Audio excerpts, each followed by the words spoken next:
This is the Guns Magazine podcast, episode number 37.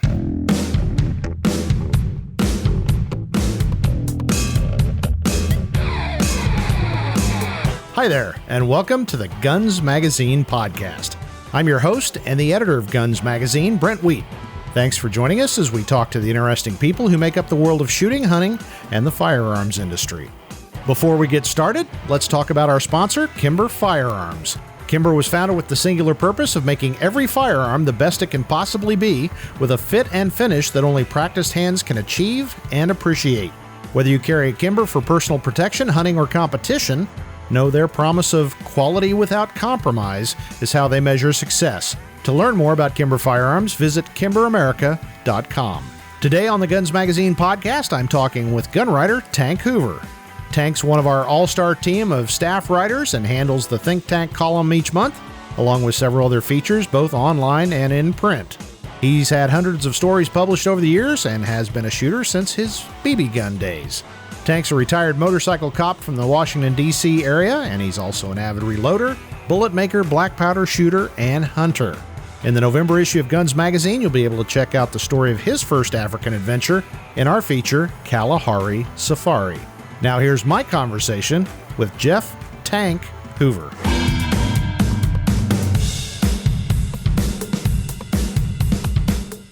Well, good afternoon, Jeff. How are you doing?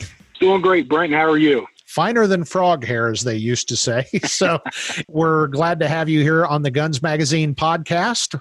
Well, Tank, the reason we're talking to you, I would assume everybody knows who you are. You are one of our foremost writers. You're on the masthead. You write Think Tank for Guns Magazine and a lot of features beyond that. I think we've got Kalahari Safari coming up in the next issue. Wasn't that you? That was, actually. Yep, that was one of the nice things of doing this writing gig was it's opened up some doors and some opportunity for me. And I had a lifelong dream and goal accomplished of actually going to Africa, and it ruined me.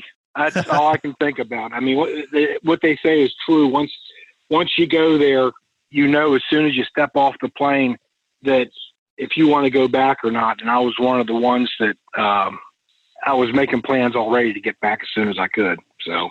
Well, I got to admit, I was jealous when I was editing the story and looking at all the pictures. And, you know, the bad thing is you sent a lot of great pictures. And obviously in a physical magazine, we've only got, limited real estate. So I had to cut out probably 3/4 of the pictures just to fit in the ones we could use. But you've got so many cool pictures there. It really presented a problem for me to this tells the story and this tells the story and this tells the story. So we might even have to have a follow-up, or even better, I think you need to take me to Africa and then we can do a part. That's a deal. That sounds great. And if we can just get the boss to pay for it, then everybody's happy. That's right? Even better. Well, we before we get sidetracked on great hunting stories and all that, you are as I said, a gun writer for Guns and American Handgunner. You were a cop for a long time, as was I. You're retired. You were a motorcycle officer there in Maryland, I believe it was. So how did you get into the whole gun writing business? That's the interesting transition people always want to know. Well, I guess you start out, most cops, after you start getting about 15 years into the job, you think, well, there's only another 20 or 5, 10 years to go before you can retire. You look for that next phase. And I always thought, I think I want to be a gun writer. And maybe I was naive, but I would talk to people and they say, what are you going to do? I said, I think I'll be a gun writer. And it's kind of like, how many times when you had a prisoner in the back seat and you're transporting them, and they always said, I always wanted to be a cop. Well, it's the same thing. You talk about gun guys. You say, I'm going to be a gun writer. Like, yeah, right. You're going to do that. Yep. And, but, as a cop, we produce more paperwork than, I think only hospital administrations do more paperwork than police officers. So we're used to writing, we're used to writing detailed reports. And sometimes we get creative with our reports for silly things, such as how the fleet car, came back at the end of the fleet with a little damage on it or whatnot. But I have no idea what you're talking about there. But anyways, when I was a police officer, I was exposed to the internet. I remember going to that first class where they were going to teach us how to do emails. And I'm like, oh my God, they're going to turn computer geeks, turn us into computer geeks. And I went there, and from there, the instructor is one of the officers' wives, and she said, you know what, let me show you guys how to surf the internet. Pick a subject that you really like and just start playing with it. And she gave us, 40 minutes to do it. So, of course, I started Googling different gun stuff, and it's like, wow, this is like having a library at your fingertips. And I'm, next thing you know, I'm in gun broker, and I'm like, during that class, I got a couple bids on some guns. So it worked out really well. And then I stumbled on a couple gun forums, and I saw where guys were writing stories about, hunting trips or different guns or loading ammo or whatnot. And I was like, hey, this is pretty cool. And, I started writing some things and got some good responses, and it just kind of, fueled the fire. And I thought, well, this is kind of neat. I think I like doing it. And when I retire, I'm going to try to do it. Again, I was kind of naive on my part. And when I retired, I had to go out, both knees replaced, full knee replacements.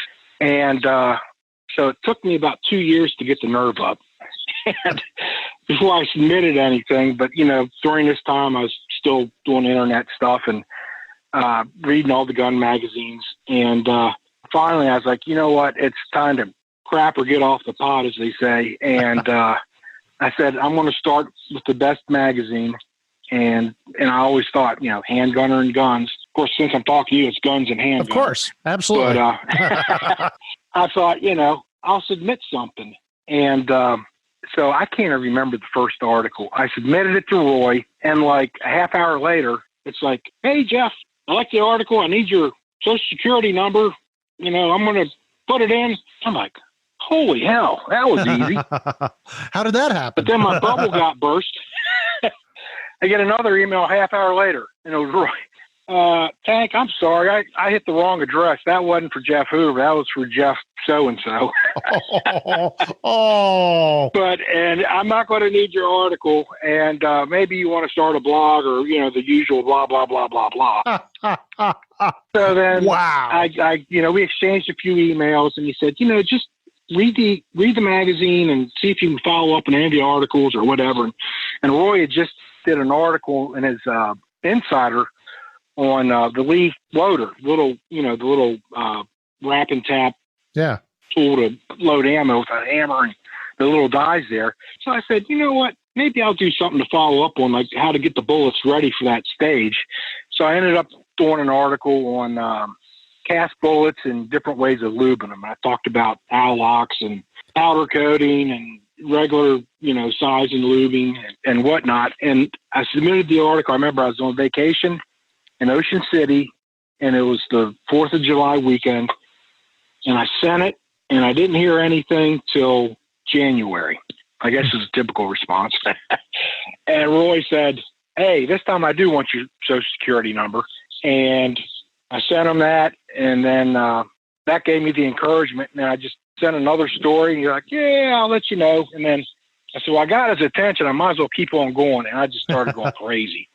I submitted story after story after story after story. And I think, gosh, in 3 months' time, I probably had 50 stories or articles submitted to him. Goodness. He's like, who is this goofball, So then he's like, keep on submitting them. I might have an idea.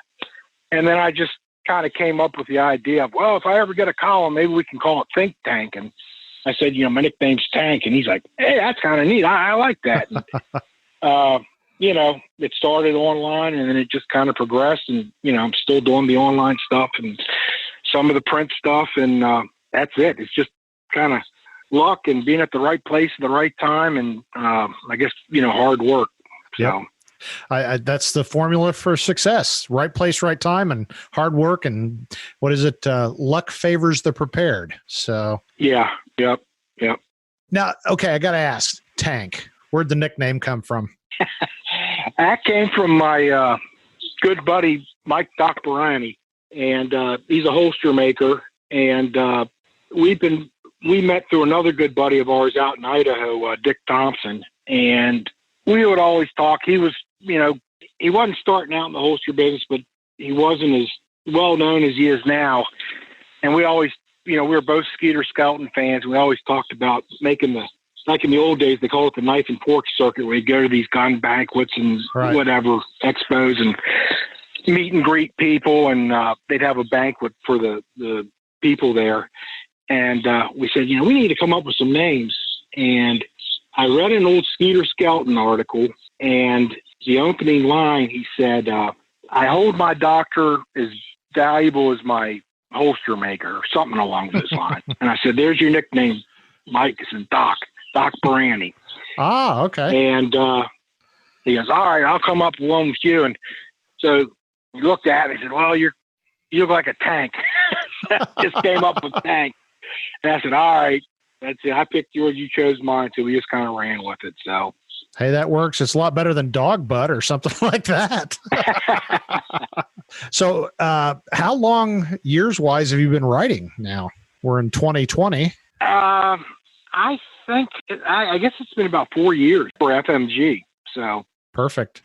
And it's funny. I did finish up an exclusive today, and it keeps a little tally. That was my 173rd weekly exclusive. Wow. And my think tank articles, I'm right about that 170. And then, gosh, we got a couple years with the think tank print, and then all the other articles and annuals and whatever. I mean, it's well over 400 articles, so it's been a pretty fast-paced journey. We like to keep you busy. We know you've got addictions. Yeah. Bullets and lead and powder and yeah, absolutely. Well, you do a lot of things in shooting. You're a reloader. You cast bullets. That's something of a lost art. When I was growing up, I'm not much of a reloader, but a lot of guys I know did, and almost all of them scrounged wheel weights and all that kind of stuff. Yep. And now you don't see much of that, but you're still doing it. Yep. 5 years before I retired, I started scrounging up wheel weights. And you know how when you're in uniform, you talk to guys, and I'd go to hit all the gas stations and stuff, and they were always more than willing to help out. And I'd carry 5-gallon buckets in my the trunk of my car, and I'd go to the tire shops and whatever. They just had gallons and gallons of the wheel weights, and I've still got at least 20 5-gallon buckets filled up, along with lead sheathing from roofs and pipe. And the other fun one was every year the motors, we always worked the county fair, and the little machine gun game they had where you try to shoot the red star out. They use 7.5 bird shot, and they collect all of that in the back, and I'd always hit them up at the end, and they're like, yeah, we ain't hauling it around. So they consider it a hazmat, and I was more than happy to take it off their hands. So I probably have 6 or 7 buckets of bird shot. Well, that's good insider information I wasn't aware of. And I got to admit, I just realized I haven't been to a carnival in a couple of years, because I'm like you. I've had to work a lot of them, and I didn't really care to go to them. So I haven't been to one in a while since I retired. But do they still even have the machine gun shooting game? Because that would seem horribly politically incorrect. Yeah, no, they still have them. And I know what you say. We used to always call it working the scrotes and goats detail. Wow, that's great. I wish we had come up with something like, we had a few more names that we really shouldn't use in a family friendly podcast, but it's funny because it's a very mixed kind of thing. Early on, till dark or a little after, you see kind of everybody and all the families, and then the other element comes out, and it's like, where are these people from? Because they're not from here. They've busted them in from another universe or something. It's pretty insane. Absolutely. So what is it about this whole casting thing that you just find so fascinating? Obviously, you're just ate up with it. Ever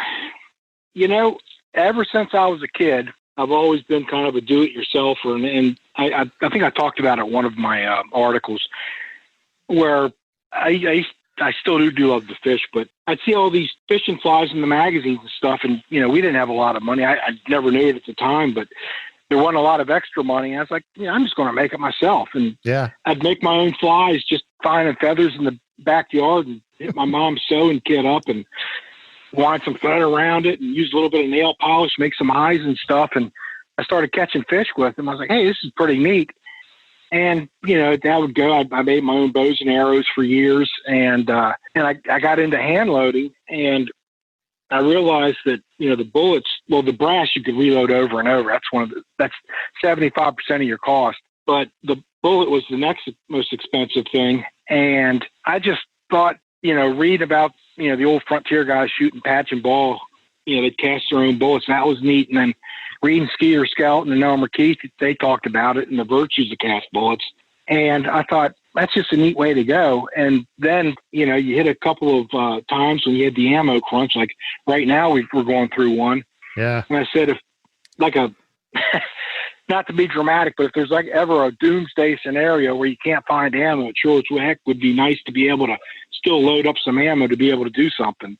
Yep. And I just always had that feeling too. And I don't know. There's just something about getting a dirty, grimy wheel weight, melting it down, fluxing it, getting it real nice and clean alloy where it's shiny, silvery, and then dumping it in the mold, and you're picking the shape you want it. And then from there, you're sizing it to the size you want, and you're getting the utmost accuracy from the gun you get. And nothing tickles me more than to get a lesser expensive gun and make it outshoot a custom gun. And I've got buddies that have, the custom guns, and it drives them crazy. And it just, yep. I get a big kick out of that. So you're into reloading, obviously, but you kind of touched on a black powder shooter, which I wouldn't call myself a hardcore black powder shooter, but I like them a lot. And we just reviewed the new Nitro Fire from Traditions. I think that's going to be an interesting thing. Very cool.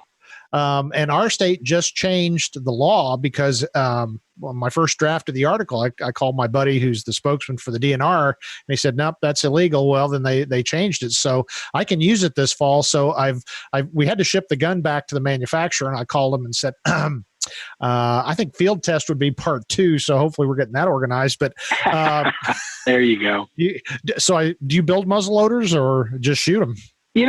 I did build one. I haven't done one since. It's a little rough looking, but it's a neat gun. It's a 69 caliber, and I got the idea from an old Ross Seyfried article. And the neat thing about this one, it's made, it's called Forsyth rifling, which is a very slow twist. It's one turn and 104 inches. Mm-hmm. So we think about, it's a 34-inch barrel, so that thing's only got like a 1/3 of a twist the whole length of the barrel. And the reason it was made that way is it's specifically for round ball. And with that, such a slow turn, there's no risk of the patched ball stripping the rifling as it goes down. If the twist is too fast, that it'll strip the rifling and your actually goes out the window. But these guns with this rifling, and you have to drive them fast. And I've chronoed it, and I think that ball weighs about 479 grains, and I'm driving it about just under 2,000 feet per second with 200 grains of double F. And it's a blast to shoot both ways. And it just hammers deer. But it's a fun gun, and I built it myself. I had about $500 invested in it, and $200 of that was the barrel. I can't think of the maker. I believe he was out of Missouri, and but it was a fun project. And it just, when you build it yourself, you get really intimate with it. So then, if anything ever goes wrong, well, heck, I put it together, so I know what to do to fix it. And it's kind of neat to be able to do that, to get back to your roots. And to me, it just adds to the hunt, or even just shooting it. It's just neat. Hey, I built this thing, and it's working. So, well, it's funny. We're sitting here talking. We have very similar type stories, but I think overall, probably where we're most similar is just the curiosity. When you were talking about making flies in the backyard using feathers and your mom's sewing thread, I did the exact same thing. And the more I did it, the more I started reading about it in outdoor life and sports afield and all that. And it just, one thing leads to another, leads to another, leads to another. And suddenly you're involved in all these hobbies and projects, and people ask, why'd you get started? And a lot of times it just seemed interesting to do. I hadn't done it, so let's try it. Yep. We had to come up with stuff to entertain ourselves as kids. And I feel sorry for the kids today that are hooked on the electronic gadgetry, they're missing out on so much. Yep. And, we came up with our own. I mean, heck, we'd get a shovel, and I remember just digging holes in my backyard to make a fort or whatever. And, use your imagination and, this is the space fort and we're on the moon and whatever. And, we just always had, something to do like that. Well, just playing in the dirt. I just used to like to build roads and cities just in dirt. I'd be filthier than you could possibly imagine, but we were healthier for it. We had great immune systems. Yep. Well, getting back to guns, this will be a tough question for you. So if I said, I have, by some magical power, I can take away all your guns, what's the one you'd fight me over? Oh, gosh. The old Skeeter skeleton question. Exactly. And I'm not supposed to ask easy questions. Yeah, I know.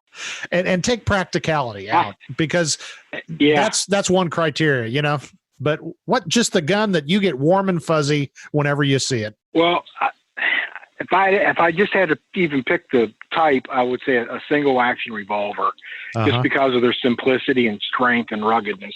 And caliber wise, I'd have to go with 45 Colt because it's just so damn versatile. I mean, you can load it up pretty darn hot, and you could easily take an elephant with it. I mean, hell, Larry Kelly took one with a 44 Magnum, and a hot loaded 45 Colt can pass up the ballistics of a 44 mag. So anything for elephants to ants, I mean, it'll do it. So I'd go with a Ruger Bisley 45 Colt. Well, that sounds like a great television show. So you load it up, and I'll bring the video camera, and we'll make sure we got 4 or 5 guys with big guns standing over our shoulder. But you go. And we'll go to Africa, and we'll get one of those elephants. Yeah. There's guys that are taking them with air rifles now. They're major caliber air rifles, but still. Yeah. I know. I remember seeing, I believe there was a 50 caliber air rifle, if I'm not mistaken. That's pretty neat. Yeah, but it's still an air rifle, and you're talking Cape Buffalo.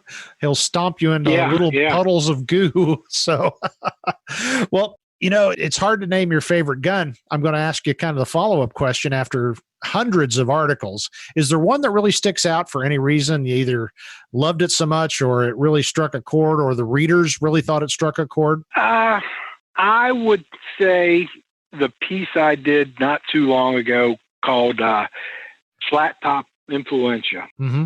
It just, Doc and I were down at Bart Skelton's place, and of course he's got some of his dad's guns, and we saw Skeeter's one of his favorite guns, his 7.5-inch Ruger Blackhawk flat top, and we got to shoot it, and just writing about it and being in the same environment that Skeeter wrote about, the New Mexican desert and the Floridian mountains and the cactus. It's beautiful country, and seeing Skeeter's rig with his gun. And then I had a little fun with by making up my own word of, instead of influenza, it was influenza, because it had an influence on a lot of people, and a lot of people, strove to get those guns because of Skeeter's writing about them. So that's probably one of my favorite pieces. And a lot of guys really contacted me and said they really enjoyed it and brought back a lot of good memories.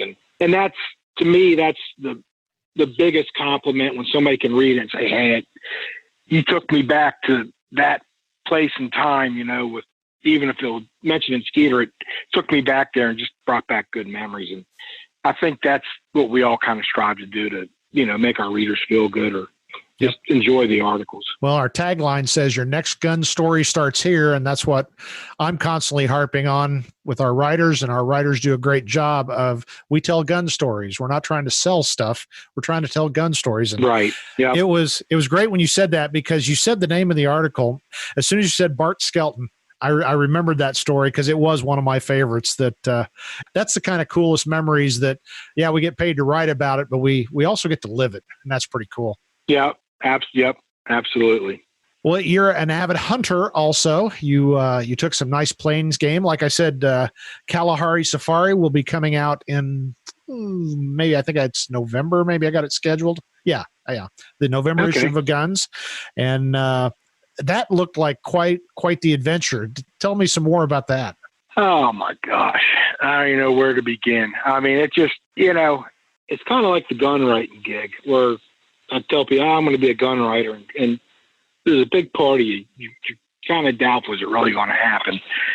And like I said, going to Africa was always one of my things I wanted to do, but you always think, is it ever going to I don't think it's going to happen. But the trip presented itself.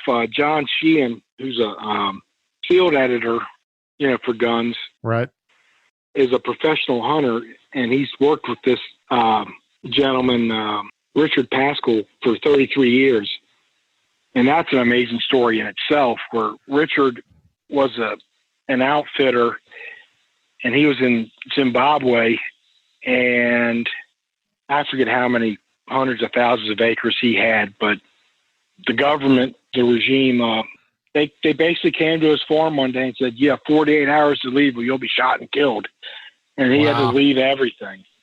Huh. And they packed up as much as they could. But anyways, Richard's recovered, and he has a place in Botswana, and it's in the Kalahari, and it's plains game, and it's unbelievable. I remember we flew into Botswana. It's like a 6-hour drive, and then I remember when we were finally pulling up onto the property, and it's a long driveway, and just starting to see, there's zebra, there's wildebeest, there's hartebeest. It's like, holy cow! I mean, it's surreal. And we got in there, and then people think the desert's flat, but it's not. It's very there's a lot of hills and waves, and you'll crest top of a hill, and then the driver in the they call them Buckies, but they're Toyota Land Cruisers. They sneak the nose up over the top of the hill, and then they stop so that anything below can't see, but we can look down and see. And so you might go 7 or 8 hills, not see a damn thing, and then the next one you pop over, and there's 200 wildebeest. And then you just pick the glass up, and you start spotting, and there's a good one, and you plan your stalk, and you get out and do it, and it's just amazing. And the other thing was, for my zebra, or zebra, as they say there, there were 7 water holes on the property, and every morning the trackers would go to these water holes, and you would see hundreds of thousands of little divots in the sand, which are tracks. And the trackers would go, and they'd stop, and they'd get down and look, and they said, zebra. There's no way in hell they can track this thing. And it was a heck of an ordeal. We went 2.5 hours tracking, and I'm like, there's no way. We're never going to see this zebra. And, after about 2 hours, we were all fighting the flu. I got a raw throat, thirsty, I'm parched, and the tracker drops down, and he points up. There he is. And, of course, by this point, my heart rate's about 200 beats per minute. And they throw the sticks up there, and I'm like, holy, the crosshairs are just bouncing everywhere. Yeah. And I'm trying to take a deep breath and, collect myself. And I hit it, but it wasn't the greatest hit. I had to go back. I looked, I think in the article I said I hit it low, but I actually hit it high, hit it right above the lungs. And we ended up tracking it for like another half hour before we got it down, and, we got it. But that was probably one of the toughest hunts ever, because I was just totally wiped out walking in the sand here. I got my 300 pounds trudging through the sand, trying to keep up with like a 90-pound, Botswanan bushman. And, but he was even sucking wind too. So. Yeah. But it just adds to the memory. So. Yeah. I like to say, guys, our side, we're built for torque, not speed. I tell you, it was just an experience of a lifetime. I mean, sure, as a hunter, you enjoy taking game, but just seeing it. I'd be just as happy going there and watching someone else, or even just take pictures of the game, because it's just such a beautiful place. And the animals are just amazing. Well, I guess the follow-up question to this is, you, as a gun writer, you've had a lot of wonderful opportunities. We've talked about some of them. You've been to Africa, which is kind of the major leagues of hunting. What hasn't Tank Hoover done yet? Well, I haven't hit Alaska. That's always on the bucket list too. So yeah. But I would I would be happy to hit Africa again. I mean, there's just something magical about it. Like they say, I mean, I think like most writers, we're all avid readers, and I forget who said it, but they said if you read enough, there comes a point where you start writing about it. Yeah. And when I got back, I've been collecting any book on Africa, and they all say the same thing, that when you go, you're trying to make plans of when can I get back here. It's so special, and I know I was talking to John. I talk to him probably every couple of weeks, and he's kind of bummed because he said, I've been to Africa every year for the past 27 years. And he's not sure because of this damn coronavirus, the whole world's locked down. And he goes, I don't know if I'm going to be able to get there. He goes, even if I have to go late, because they have opposite seasons. And he said, I might not get there till August, but then by then, they're dead of their winter. So yeah, he goes, but if I can do it, I'm going to do it. And, because you get hooked on it. Well, I was going to say, I've not been there myself. That's on my bucket list, and hopefully one of these days, through the glories of being an editor, I will make it. But it's so funny because I know so many guys that have, and it never fails when you start talking about Africa. They kind of turn their head 45 degrees and they get that look in their eye, and they're back there for just a second while they're talking about it. And I am so envious of that. And it's not just the hunt. I mean, it's just, Rourke said sitting around the campfire and drinking a gin and tonic and rehashing the day.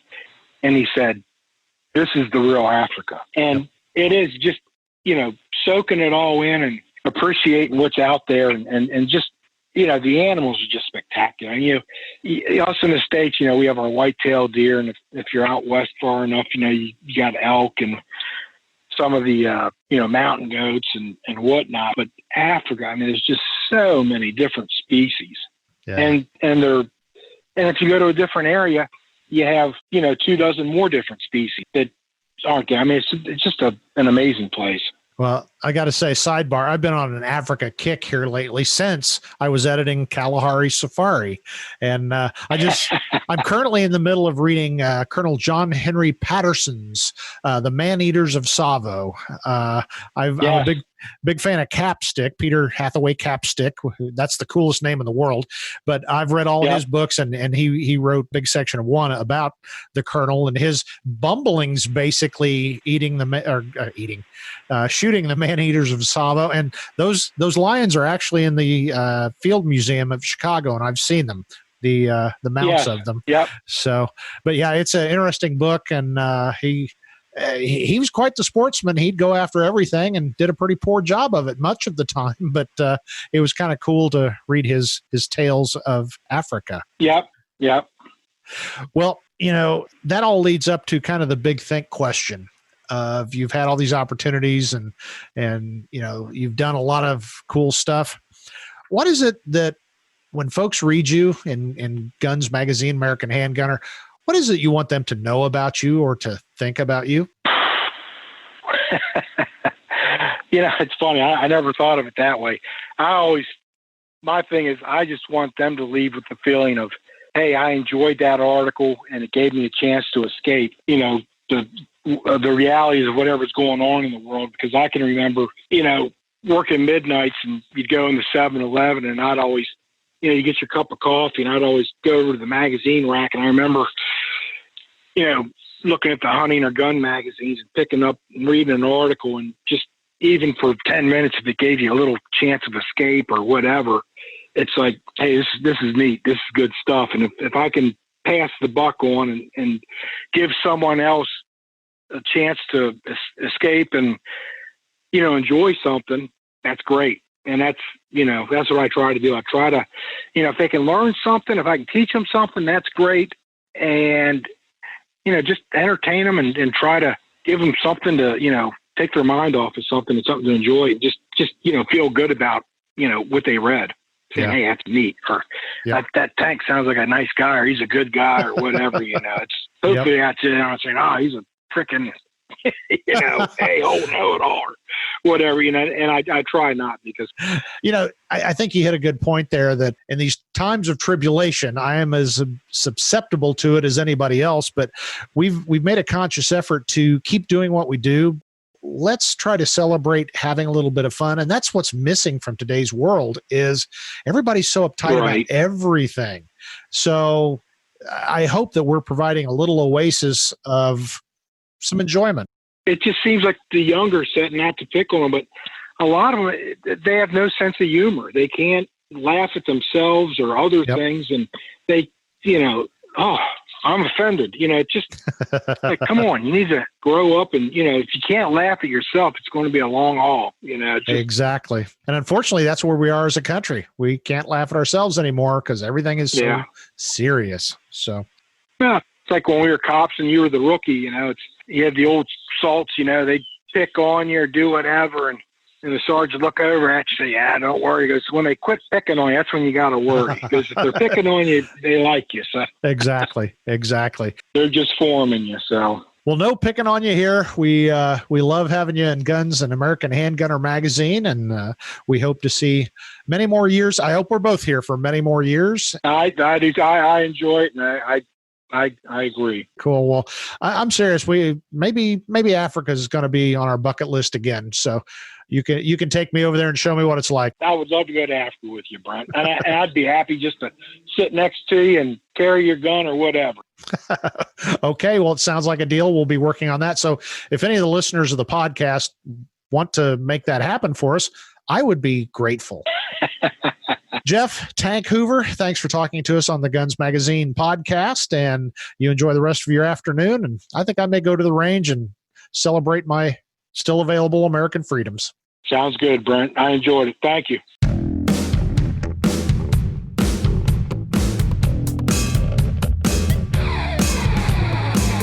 It was great talking to Tank, and he inspired me to go out and scrounge some wheel weights. And with that, we hope you're enjoying the Guns Magazine podcast. Please tell all your friends, even those rioting liberals. Guns Magazine is #1 in the business, and we're using our decades of friendships to bring you the most interesting chats in the gun world. If you've got questions, comments, or a guest you'd like to recommend for the show, please email me. That's editor@gunsmagazine.com. Make sure you don't miss out on anything by subscribing to us on your favorite podcast directory and YouTube. Of course, you can always listen and download our episodes at gunsmagazine.com. And while you're at it, don't forget to check out our sister publication, American Handgunner Magazine, at americanhandgunner.com. Even better, it's not a bad idea to support firearms journalism by subscribing to one or both of our print magazines. And finally, I'd like to remind you to check out our sponsor and good friend, Kimber Firearms, at kimberamerica.com. That's it for this episode of the Guns Magazine podcast. For the entire staff at FMG Publications, I'm Guns Magazine editor Brent Wheat. Now get out there and get shooting.